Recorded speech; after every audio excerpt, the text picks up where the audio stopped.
Nah, kemudian di sini ada penyederhanaan fungsi boolean. Nah, teman-teman ada beberapa cara ya. Di sini diperkenalkan ada 3 cara. Nah, ini yang pertama dan yang kedua yang akan Bu Ade sampaikan.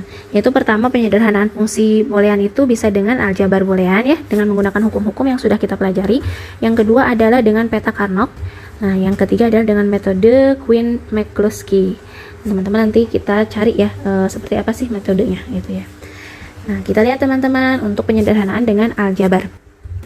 Dasar logikanya sama ya, bagaimana kita kemudian mengotak-atik aljabar ya. Nah, pertama kita misalnya punya fungsinya seperti ini ya. Nah, fungsinya seperti ini mau kita sederhanakan.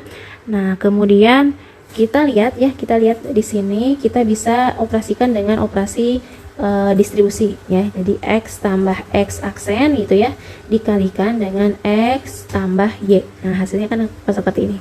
Teman-teman bisa lihat bahwa x tambah x aksen itu kan nilainya 1 ya teman-teman. Ingat-ingat nanti dilihat di bentuk-bentuk aljabar boolean ya. Kalau misalnya teman-teman sering berlatih pasti akan hafal sendiri gitu ya. Selanjutnya, nah kalau 1 dikalikan dengan sebuah literal gitu ya. Atau kalau di sini term ya, karena dia penambahan dari 2 literal, maka akan menghasilkan dirinya sendiri. Ya, berarti hasilnya adalah x tambah y. Nah, lebih sederhana dari yang atas gitu ya. Nah, atau yang kedua misalnya ini ada fungsi lagi. Nah, seperti ini fungsinya. Lalu kita lihat teman-teman, kita memang perlu intuisi ya dalam kemudian mengotak-atik fungsi boolean ini gitu ya. Nah, teman-teman kita lihat di sini kita akan menambahkan nilai 1 ya dikalikan dengan literal x z aksen gitu ya, yang ini ya. Nah, yang ini. Nah, untuk apa? Nanti kita akan mengaplikasikan hukum distribusi dengan term yang ketiga. Nah, gitu. Oleh karena itu, term yang ketiga kita geser dulu ya ke dekat term yang pertama. Nah, jadi ini urutannya digeser ya. Nah, selanjutnya teman-teman, nah ini kan kita teman-teman lihat ya bahwa ada x z aksen, di sini juga ada x dan z aksen. Berarti x z aksennya bisa keluar ya pakai hukum distribusi ya. Nah, ini sini berarti tinggal 1 ditambah dengan y. Nah, yang enggak samanya kan 1 ditambah y. Nah, gitu ya. Selanjutnya yang term ketiga tetap. Nah, teman-teman lihat bahwa kalau 1 ditambah y gitu ya, 1 ditambah y itu akan menghasilkan nilai 1 gitu ya. Yang ini tuh sama dengan nilainya adalah 1 gitu ya. Berarti kita akan ganti term yang ini ya, yang di dalam kurung ini menjadi angka 1. Selanjutnya ini di sini ya, kalau tadi 1 ditambah y itu ya akan menghasilkan true gitu ya, nilai true atau 1. Kalau yang ini kita akan mengalihkan. Kalau tadi menambahkan, kalau yang ini mengalihkan. Nah, kalau dikali menghasilkan dirinya sendiri teman-teman. Nah, jadi termnya turun menjadi dirinya sendiri. Nah, berarti tinggal yang ini dan yang term yang ketiga ini tidak sama sekali kita otak-atik. Tetapi kita sudah mendapatkan sebuah fungsi yang lebih sederhana dari yang di atas. Kayak gitu ya teman-teman. Oke. Teman-teman juga bisa belajar ya untuk menyederhanakan fungsi-fungsi yang lainnya. Silakan otak-atik. Mungkin pengerjaan salah satu orang di antara teman-teman akan berbeda dengan jawaban teman-teman yang lainnya ya, karena tergantung misalnya hukum apa yang dipakai dan lain sebagainya. Jadi yang terbaik seperti apa Bu? Yang terbaik berarti yang lebih sederhana seperti itu ya. Oke. Nah, yang kedua adalah bagaimana kita mensederhanakan aljabar boolean dengan peta Carnot gitu ya, atau disebut K-map gitu ya.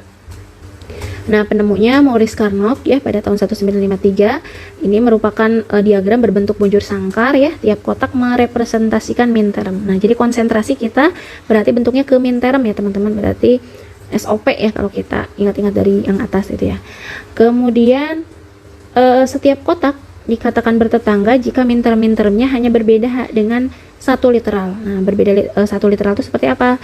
Berarti misalnya yang 1 ada aksennya, yang 1 enggak, kayak gitu ya. Tetapi yang berbeda itu cuma di 1 literal tersebut. Kita lihat nanti ya.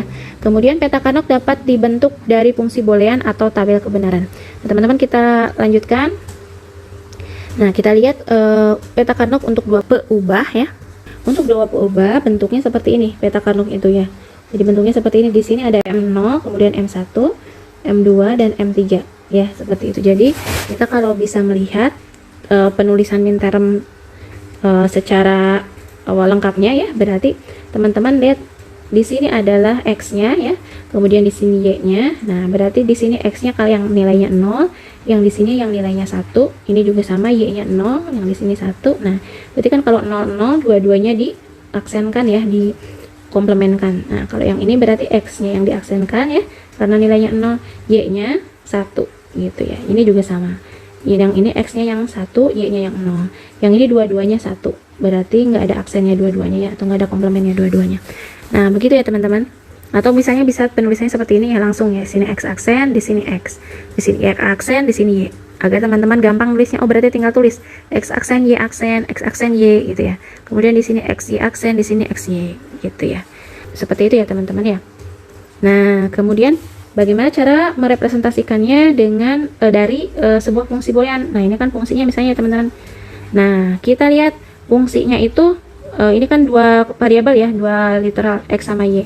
Kita lihat nih di sini fungsinya itu adalah fxy sama dengan xy. Nah, berarti xy itu yang mana teman-teman? Xy itu kan yang sebelah sini ya teman-teman. Nah, ini sama X aksen Y sama berarti yang sebelah sini teman-teman. Nah, kita lihat fungsinya kan dia fungsi adalah fungsi SOP ya teman-teman. Berarti kita kasih angka 1 di min term yang ini. Nah, gitu. Yang lainnya gimana? Yang lainnya dibuat 0. Ini 0, ini 0. Seperti itu. Jadi ini yang namanya peta Carnot. Gitu ya teman-teman. Kalau tadi dari fungsi ya, kalau ini berarti kita dari tabel kebenaran. Berarti kalau dari tabel kebenaran kita ya tinggal lihat aja ya teman-teman, sama saja sebenarnya. Teman-teman bisa bikin dulu dari tabel kebenaran menjadi fungsi gitu ya. Ini kan yang nilainya 1 yang ini ya. Menjadi fungsi, atau ya boleh langsung aja dari sini ke sini. Kita lihat kan di sini X-nya 1 ya, sama Y-nya 0. Berarti X-nya 1, Y-nya 0 berarti yang ini ya. Terus kemudian yang kedua adalah X-nya 1, Y-nya juga 1. X-nya 1, Y-nya 1 berarti berarti yang ini gitu ya. Itu kalau misalnya dari tabel kebenaran. Selanjutnya, nah untuk yang 3 peubah seperti apa? Perhatikan ya. Untuk yang 3 peubah urutannya harus kita perhatikan. Nah, untuk yang 2 peubah tadi kan gitu ya teman-teman, M0, M1, M2, M3 gitu ya. Jadi kayak berurutan. Tetapi yang untuk 3 peubah teman-teman harus hati-hati ya. M0-nya di sini, M1-nya di sini, M2-nya sebelah sini teman-teman. Jadi M2-nya enggak di sini ya, enggak. M2 di sini, M3 di sini. Lalu dilanjutkan M4 di sini, M5 di sini, M6 sebelah sini, M7 sebelah sini. Kok nggak urutan Bu? Apa namanya min termnya? Nah, itu kenapa? Karena kita menjaga literalnya itu harus berubahnya itu cuma 1, yang bersampingan itu bedanya harus 1-1 ya teman-teman. Maksudnya seperti apa? Kita lihat yang sebelah sini ya teman-teman. Nah, yang sebelah sini berarti kan di sini berarti X-nya yang sebelah sini ya teman-teman. Nah, yang di sini dia mengandung 2 peubah, yaitu Y sama Z. Jadi untuk X-nya nilainya 0 dan 1. Nah, untuk YZ-nya di sini ada 0, 0 berarti Y-nya 0, Z-nya 0. Kalau 01 berarti Y-nya 0, Z-nya 1. Nah, teman-teman, kita kembali lagi tadi kenapa tidak berurutan. Nah, berarti kan kita kalau yang di sini ya, nah yang di sini X aksen, Y aksen, Z gitu ya. Nah, kemudian kalau kita lari ke sini ya teman-teman, kalau kita lari ke sini berarti bedanya itu ada di 2, yaitu Y-nya yang tadinya aksen jadi enggak, Z-nya yang tadinya enggak ada aksen jadi ada. Nah, itu nggak boleh ya. Nah, harusnya ya ini ya, yang berubahnya cuma 1. Berarti kan kalau yang ini yang berubah cuma Y aksen, yang tadinya ada aksennya jadi tidak ada aksennya, seperti itu ya.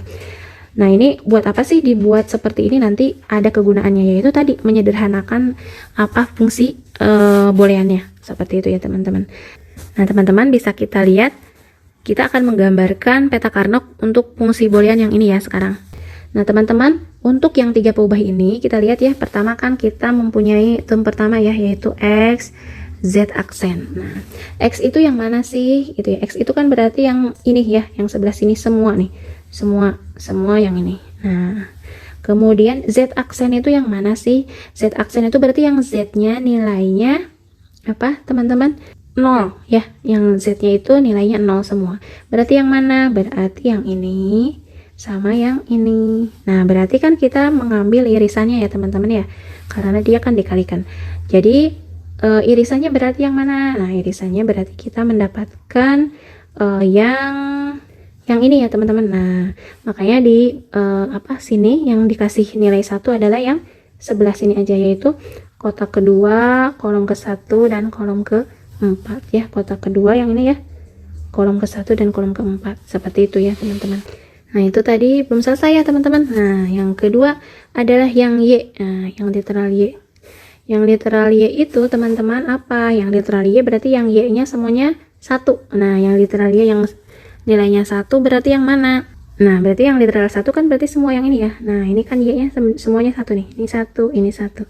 Nah, berarti semua yang ini. Nah, tadi kan kita sudah dapat yang XZ aksen ya, teman-teman. Dimana XZ aksen itu yaitu yang sebelah sini 1 ya, sama yang sebelah sini ya. Tadi kita udah dapat yang ini sama yang ini ya, teman-teman. Nah, selanjutnya apa? Selanjutnya digabung, didanin ya. Didanin. Nah, kalau didanin berarti tinggal kita gabungkan. Jadinya peta karnok yang ini. Yang di sini 1 tadi ya. Nah, yang ini juga dari yang Y-nya. Jadi seperti ini peta karnoknya. Selainnya yang ini dikasih nilai 0. Seperti itu. Nah, kalau 4 peubah gimana, Bu? Wah, kalau 4 peubah lebih rumit nih ya. Bu Ade berarti mulai dari variabel W ya. WX, YZ gitu ya. Dimana W-nya berarti misalnya di sini nilainya 0 ya. Ini untuk W-nya 0 nih. Kemudian ini untuk W-nya 1 gitu ya. Untuk X-nya juga di sini untuk nilainya 0, yang ini 1, yang ini 0, yang ini 1 gitu ya. Nah, nanti hasilnya kan seperti ini ya, teman-teman. Ininya urutannya seperti ini: M0, M1, M2, M3, M4, M5, M6, M7. Terus M8-nya sebelah mana? M8-nya bukan di sini, tapi di sini nih. M8, M9, M10, M11. Baru di sini M12, M13, M14, M15. Seperti itu ya. Jadi seperti itu peta karnok untuk 4 peubah. Untuk peta karnok dengan 5 peubah kita dapatkan itu seperti menyambungkan 2 peta karnok 4 peubah gitu ya. Demikian juga dengan 6 peubah dan seterusnya gitu ya, teman-teman. Kita latihan lagi untuk menggambarkan peta karnok untuk fungsi boolean ini ya, 4 peubah. Yang ini, nah perhatikan satu-satu. Nah, teman-teman, karena ini semuanya literalnya lengkap semua, jadi teman-teman tidak bingung nih. Karena apa? Tinggal disamain aja ya. Sebelah mana nih letaknya ya. Berarti di sini kan X aksen Y aksen, berarti sebelah sini nih ya. Kemudian Y aksen Z, berarti 01 ya. Nah, berarti yang ini. Nah, berarti kan irisannya sebelah sini. Udah gitu ya, itu yang pertama. Itu yang pertama udah. Kemudian yang kedua, Y aksen X. Nah, Y aksen X berarti yang ini ya, teman-teman. Kemudian YZ aksen. Y itu berarti 1, Z aksen 0. Berarti 1 0. Berarti yang ini, teman-teman nih. Yang ini. Berarti hasilnya yang ini. Nah, begitu ya untuk yang kedua. Yang ketiga, W aksen X. Nah, W aksen X berarti masih yang ini ya, teman-teman. Kemudian yang keduanya YZ. Berarti dua-duanya 1 nilainya. Yang ini dua-duanya 1 YZ-nya. Berarti yang ini ya. Nah, berarti kan ini dengan yang ini berarti ke sini hasilnya. Selanjutnya yang terakhir, nah ini berarti WX 11 ya, kemudian YZ 10. Nah, 10 berarti yang ini. Nah, berarti seperti itu. Jadi kalau literalnya lengkap, teman-teman tinggal masukin aja ya yang mana nilainya. Yang lainnya bernilai 0. Nah, itu tadi baru kita merepresentasikan fungsi ke dalam peta karnok ya, teman-teman. Nah, ini kita akan melakukan minimasi atau penyederhanaan aljabar boolean dengan mengutarakan peta karnok. Nah, caranya seperti apa? Caranya ketika kita sudah merepresentasikan fungsi boolean ke dalam peta karnok ya, seperti yang ini ya. Jadi angka satunya kita tahu letaknya di mana ya, yaitu yang sebelah sini ya. Nah, ini dan ini. Selanjutnya, teman-teman, cara menyederhanakannya adalah kita mengelompokkan kolom yang bertetangga. Nah, kalau di sini ditulisin kolom berwarna merah ya, udah diwarnain.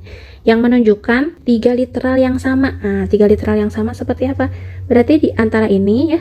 Nah, ini kan berarti X, Y-nya sama-sama 1-1. Nah, yang ini juga nih. Nah, berarti ada yang sama. Mana yang sama? Berarti yang Y-nya. Yang ini kan 1, yang ini juga 1. Ya, berarti W-nya 1, X-nya 1, Y-nya 1. Yang beda cuma Z-nya saja. Z yang beda gitu ya. Sehingga fungsinya bisa disederhanakan menjadi fxyz sama dengan wxy gitu ya, teman-teman. Tinggal wxy saja karena tadi z-nya yang beda gitu ya. Nah, ini fungsi asalnya seperti ini. Nah, kalau kita lihat, kita sebenarnya bisa membuatnya dengan penyederhanaannya dengan aljabar boolean gitu ya. Yaitu kan tinggal kita pakai apa tadi, hukum distribusi aja gitu ya. Ini kan yang sama wxy-nya ya, teman-teman. Nah, kemudian z-nya itu kan z ditambah z aksen. Z ditambah z aksen kan sama aja dengan berapa, teman-teman? 1 ya. Nah, ini kan kalau 1 dikalikan dengan sebuah term sama aja dengan WXY. Itu hasilnya sama dengan yang ini. Seperti itu ya. Yang ini masih mudah ya, teman-teman bisa menyederhanakannya dengan aljabar boolean. Tetapi misalnya ada suatu aljabar boolean yang teman-teman agak susah gitu ya mengotak-atiknya, atau teman-teman lebih baik ketika mengerjakan dengan visual ya, atau visualisasinya lebih baik teman-teman, maka bisa menggunakan peta Carnot. Nah, yang kedua contohnya seperti ini teman-teman. Nah, misalnya ketika kita punya fungsi ini, ternyata seperti ini ya hasilnya nih. Nah, ternyata kita mendapatkan satu baris yang sama semuanya, 1 1 1 1. Nah, berarti kita lebih untung nih teman-teman. Jadi kita bisa mendapatkan literal yang lebih sedikit. Kenapa? Karena yang samanya itu berarti 2 ya, 2 yaitu yang X sama W sama X. Nah, berarti kita tinggal menyederhanakan menjadi WX ya. Teman-teman sama tadi kalau misalnya memakai aljabar boolean, ini pasti nanti kalau disederhanakan teman-teman akan mendapatkan hasilnya itu WX seperti itu ya. Nah, itu kalau yang 4 ya. Tadi kan kita mengelompokkan yang kotaknya bergandengan atau bersebelahan 2. Kalau ini 4 langsung seperti itu ya teman-teman. Jadi semakin banyak yang dikelompokkan gitu ya, semakin sederhana nanti fungsi yang kita dapatkan gitu ya. Nah, yang 4 juga teman-teman bisa dapatkan seperti ini teman-teman. Jadi tidak harus satu sejajar ya, sejajar dalam baris. Nah, bisa juga 4 berkelompok seperti ini. Yang penting kan bersebelahan ya teman-teman. Nah, yang ini yang mana sih yang sama? Nah, kita harus perhatikan. Berarti kan kalau yang sama yang ini kan karena dia sama-sama 1, X-nya kan beda di sini yaitu 1 dan 0 gitu ya. Kemudian yang di sini mana lagi sih yang sama? Yang sama berarti yang Y-nya teman-teman. Karena di sini Y-nya kan 0 ya, di sini juga 0. Sedangkan Z-nya kan di sini 0 dan di sini 1. Berarti yang sama berarti W-nya itu literalnya tanpa komplement ya, karena 1 gitu ya. Kemudian yang Z-nya dia dengan komplement karena nilainya 0 ya. Nah, berarti ya. Nah, berarti penyederhanaannya adalah Y komplement seperti itu ya. Jadi dari yang panjang seperti ini bisa kita sederhanakan menjadi seperti ini. Tapi ingat-ingat pertama kita harus merepresentasikannya dulu ke dalam peta Carnot gitu ya. Nah, kalau yang ini lebih menguntungkan teman-teman karena ada 8 yang bersebelahan. Nah, ini 8 berarti yang sama cuma 1 teman-teman. Nah, ini kan yang sama yang mana? Berarti yang W-nya ini ya, W-nya nilainya 1. Dan di sini semuanya beda-beda nilai Y sama Z-nya. Berarti kita dari yang ini semua bisa kita sederhanakan menjadi ini ya. Oke teman-teman, kita lihat suatu fungsi ya. Nah, fungsinya ini misalnya sudah saya representasikan ke dalam peta Carnot ya. Nah, teman-teman bisa kita lihat ya, kalau misalnya fungsinya peta Carnot yang terciptanya seperti ini ya, misalnya kita bisa mengkelompokkannya seperti ini. Sebelah sini 1, sebelah sini 1 gitu ya, sebelah sini 1. Nah, seperti itu. Tetapi teman-teman bisa juga teman-teman dengan kelompokan dengan cara yang berbeda. Misalnya seperti apa? Misalnya saya kelompokkan yang ini tetap misalnya ya seperti ini. Terus yang ini begini ya. Yang ini begini, kemudian yang ini begini ya. Berarti kan term yang didapatkan ada 4 ya teman-teman. Kalau yang tadi yang awal cuma 3. Nah, berarti teman-teman nanti yang pertama itu lebih sederhana daripada penyederhanaan yang kedua. Jadi teman-teman harus jeli gitu ya, mana kemudian penyederhanaan yang kemudian menghasilkan fungsi yang lebih sederhana. Seperti itu ya teman-teman. Jadi lihat perbedaan pengelompokan menyebabkan perbedaan bentuk fungsi yang diperoleh. Jadi tidak unik gitu ya. Jadi setiap orang menyederhanakannya dengan bentuk yang berbeda gitu ya. Nah, fungsi yang lebih sederhana menghasilkan literal yang lebih sedikit ya, seperti tadi Pak dibilang. Nah, yang kedua ya, teman-teman juga misalnya bisa mengelompokkannya dengan cara yang berbeda. Misalnya ada yang mengelompokkannya yang ini ya, pertama misalnya, kemudian yang ini kedua gitu ya. Oh ya teman-teman, kita bisa lipat ya. Kenapa? Maksud lipat itu seperti apa? Kita bisa mengelompokkan yang kiri dengan yang kanan, yang bawah dengan yang atas dengan yang bawah. Misalnya saya mengelompokkan dari sini ke sini nih. Nah, ke atas. Nah, itu bisa ya. Kenapa? Karena dia tetap bedanya cuma 1. Seperti itu ya. Jadi dari 00 ke 10 kan bedanya cuma 1 gitu ya. Kemudian yang satu lagi seperti ini. Nah, berarti kan Bu Ade mendapatkan berapa nih? Mendapatkan beberapa term. Term pertama, kedua, ketiga, keempat. Nah, misalnya, pada ini boleh dipakai lagi, boleh ya teman-teman. Misalnya ini kan sudah dikelompokkan ke kelompok yang atas ya, yang pertama. Tetapi Bu Ade pakai lagi untuk yang kelompok yang terakhir, boleh gitu ya. Tetapi kita lihat aja nanti hasilnya itu lebih sederhana atau tidak. Nah, seperti itu dikelompokkannya, cara mengelompokkannya. Tetapi teman-teman, kita juga bisa mengelompokkannya dengan cara yang lain. Misalnya ya, misalnya seperti apa? Nah, seperti ini. Nah, yang merah ya. Nah, ini kan yang term pertama ya. Nah, itu kan termnya itu lebih besar ya. Nah, lebih gampang dikelompokkannya. Kemudian term yang kedua seperti ini, atau bisa juga seperti ini. Seperti ini aja. Nah, biar lebih sederhana. Kan lebih besar dikelompokkan, lebih sederhana.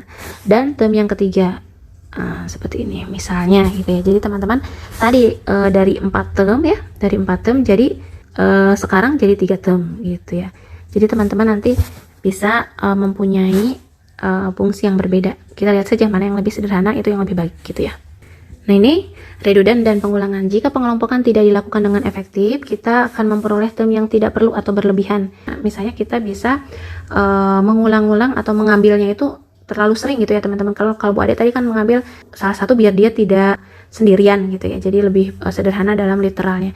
Tetapi kalau terlalu sering teman-teman membuat sebuah irisan, mungkin saja akan menyebabkan suatu yang redundant gitu ya, diulang-ulang, berulang-ulang. Kemudian perhatikan bahwa sisi paling kanan dan paling kiri dari peta juga memiliki literal yang berbeda satu, maka peta kanan dapat digulung ya, seperti yang tadi saya bilang ya. Jadi pengelompokannya bisa dari atas ke bawah, bisa dari kiri ke kanan gitu ya.